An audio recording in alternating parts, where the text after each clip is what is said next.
जय श्री कृष्ण भगवान की जय। पूर्णिमा व्रत की संपूर्ण कथा आज सुना रहे हैं, तो चलिए पढ़ते हैं पूर्णिमा व्रत की कथा। हर साल जेठ मास के शुक्ल पक्ष की पूर्णिमा तिथि पर जेठ पूर्णिमा का व्रत रखा जाता है।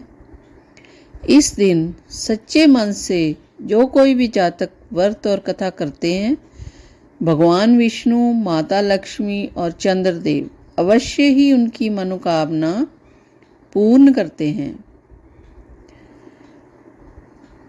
तो कथा के अनुसार सनातन धर्म में कथा पढ़ने का और साथ ही विधि पूर्वक व्रत रखने का बहुत ही महत्व होता है।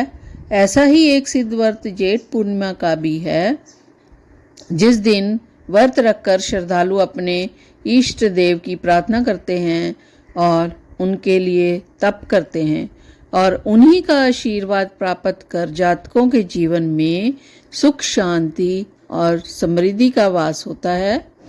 इस साल रविवार 4 जून के दिन जेठ पूर्णिमा का त्यौहार मनाया जाएगा। तो यहाँ देखें जेठ पूर्णिमा की व्रत की कथा। पौराणिक कथा के अनुसार एक बार अश्वपति नाम का एक राजा था, जिसकी केवल एक ही संतान थी। राजा अश्वपति की इकलौती संतान देवी सवित्री बहुत ही प्रभावशाली लड़की थी। देवी सवित्री को राजा अश्वपति और महारानी ने बड़े ही प्यार और दुलार के साथ पाला था। फिर भी जब लाडों में पली बड़ी सवित्री विवाह योग्य हुई, तब राजश्री अश्वपति ने सवित्री से अपने लिए वर चुनने को कहा। पिता की आज्ञा का पालन कर सवित्री ने धूम्रसेन के बेटे सत्यवान को अपने लिए बेहतर माना। हालांकि वे विवाह के बाद मध्य ही नारद जी ने अश्वपति को सत्यवान की अल्पायु होने के बारे में बताया था।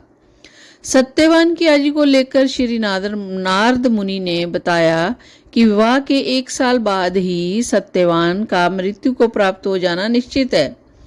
नारद मुनि का यह बात सुनकर राज श्री अश्वपति भयभीत हो गए और बेटी सवित्री को दूसरा पति चुनने के लिए अनुरोध करने लगे, लेकिन बेटी सवित्री को पिता की बात मंजूर न थी।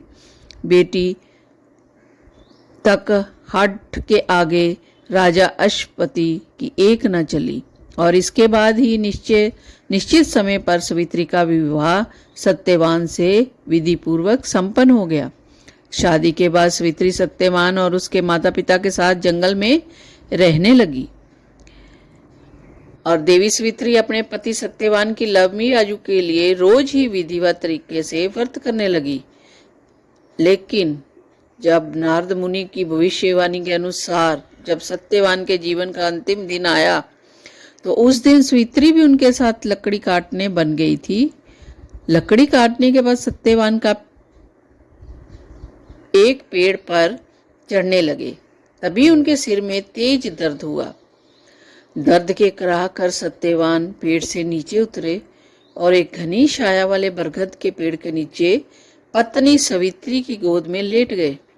पत्नी की गोद में लेटे लेटे ही सत्यवान ने अपने प्राण त्याग दिए। फिर उसके बाद सत्यवान के प्राण लेने के लिए यमराज का आगमन हुआ। जब यमराज सत्यवान को प्राण लेकर जाने लगे, तो सवित्री भी उनके साथ चलने लगी। यमराज ने देवी सवित्री को बहुत ही मना किया, लेकिन सवित्री ने प्यार और समर्पण के आगे यमराज की एक न चली। सवित्री की जिद देखते हुए यमराज ने उनसे कोई भी 3 वरदान मांगने को कहा। यमराज द्वारा कही गई शर्त की यह बात सुनकर सवित्री ने 100 पुत्रों की माता बनने का, कोख से जन्म देने का वरदान लिया। लेकिन यमराज द्वारा दिया गया यह वरदान तभी पूरा होकर फलित हो पाता जब यमराज उनके पति सत्यवान को जिंदा कर देते। अब यमराज सवित्री को दिए गए अपने वचन से बंधे हुए थे। उसी वचन का मान करते हुए उन्होंने सवित्री के पति सत्यवान के प्राण दोबारा लौटा दिए। प्राण लौटाने के बाद सत्यवान फिर से जीवित हो उठे।